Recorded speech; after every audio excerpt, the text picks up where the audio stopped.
अखन अपने सब सुन रहल छी माँ मिथिला रिकॉर्डिंग स्टूडियो से।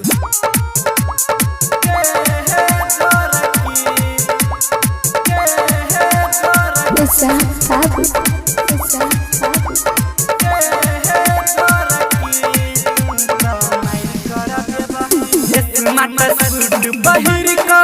छौड़ी के नहर जाई छी गे,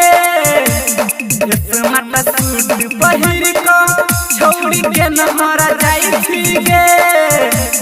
गे हे गोरकी तू तो मार करबे बही गे, गे हे गोरकी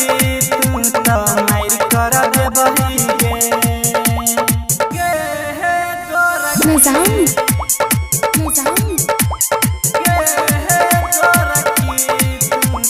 गंधराइन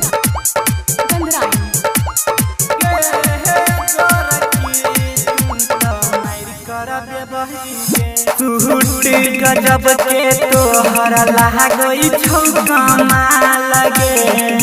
हमारा बता दे गोरकी के कर छही माल गे, सूट गजब के तोहर लागई छौ कमाल गे, हमारा बता दे गोरकी के कर छही माल गे, बुढ़ावा देखई छौ तोरा छौड़ी मनो नहीं महानई गे,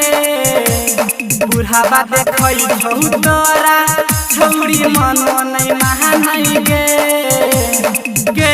हे गोरकी तू तो मार करबे बही गे,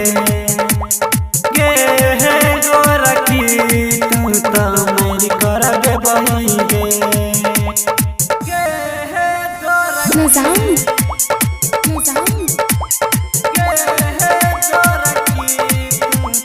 गंधराइन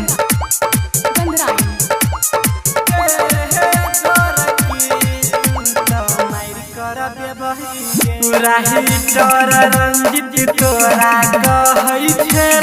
माल गे, रोड पर चलै छी अपन नागिन वाला चाल गे, राहिटर रंजित तोरा कहै छे माल गे, रोड पर चलै छी अपन नागिन वाला चाल गे, विकास बादल कहौ समलिया बुझल कौगे, विकास बादल कहौ तू समलिया बुझल कौगे, गे हे गोरकी तू तो मार करबे बही गे, गे हे गोरकी तू तो मार करबे बही गे। अखन अपने सब सुन रहल छी माँ मिथिला रिकॉर्डिंग स्टूडियो से।